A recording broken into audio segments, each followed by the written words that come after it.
ఈరోజు మనం ఒక చాలా ముఖ్యమైన విషయం గురించి చర్చిద్దాం.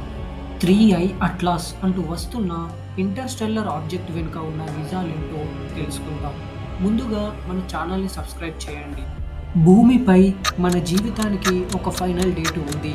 అది చాలా కాలం తర్వాత అయినా లేదా ఒక మేజర్ విపత్తు వల్ల అయినా ఎప్పుడైనా జరగచ్చు.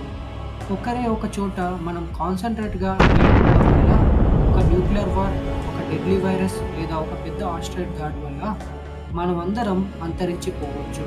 అందుకే ఎలాన్ మస్క్ ప్లాన్ ఏంటంటే మనం వేగంగా మల్టీ ప్లానెటరీ స్పీసెస్‌గా మారాలి. అది మార్స్‌పై ఒక సెల్ఫ్ సస్టైనింగ్ కాలనీ నిర్మించడం ద్వారా సాధ్యమవుతుంది. స్పేస్ ఎక్స్ యొక్క స్టార్‌షిప్ ప్రాజెక్ట్ యొక్క మెయిన్ గోల్ ఇదే. భూమిపై ఒక బ్యాకప్ ప్లాన్ ఉండడం, మానవ జాతి అస్తిత్వాన్ని కాపాడుకోవడం చాలా ముఖ్యం. 3i అట్లాస్ అనేది ఒక ఇంటర్‌స్టెల్లార్ ఆబ్జెక్ట్. అంటే ఇది మన సోలార్ సిస్టమ్ నుండి కాకుండా మరొక సోలార్ సిస్టమ్ నుంచి వచ్చింది. ముందుగా భయపడట్టుగా ఈ కామెట్ మన భూమి క్లోజ్‌గా రావట్లేదు.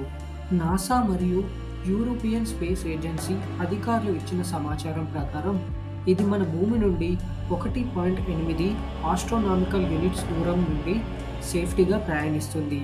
భూమికి ఏమీ ముప్పు లేదు.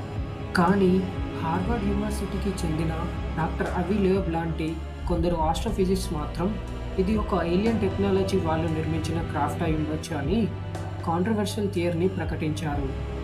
ఈ వస్తువు యొక్క స్పీడ్ మరియు మూమెంట్ ఒక న్యాచురల్ ఆబ్జెక్ట్ లాగా లేదు అని ఇతర సైంటిఫిక్ కమ్యూనిటీ ఈ థియరీని అంగీకరించకపోయినా 3i అట్లాస్పై లోతైన పరిశోధనలు జరుగుతున్నాయి. ఏలియన్స్ ఉన్నారా అని ఎలాన్ మస్క్‌ని అడిగితే ఆయన చాలా లాజికల్‌గా సమాధానం చెప్తారు. అంతరిక్షంలో ఏదో ఒక చోట ఏలియన్ సివిలైజేషన్ ఉండొచ్చు అని ఆయన నమ్ముతారు. కానీ వాళ్ళు ఇప్పటికీ భూమిని సందర్శించలేదు అని ఆయన వాదిస్తున్నారు. స్టార్లింక్ శాటిలైట్స్ లక్షల కోట్ల కిలోమీటర్స్ దూరం నుండి భూమిని అబ్జర్వ్ చేస్తున్నాయి. ఒక అడ్వాన్స్డ్ ఏలియన్ సివిలైజేషన్ ఉండి వాళ్ళు యూఎఫ్ఓస్‌ని పంపిస్తుంటే అవన్నీ స్టార్లింక్ గుర్తుపట్టకపోవడం ఇంపాసిబుల్ అని ఆయన చెప్తారు. మానవ జాతి ఒక గ్రేట్ ఫిల్టర్ స్టేజ్‌లో ఉంది.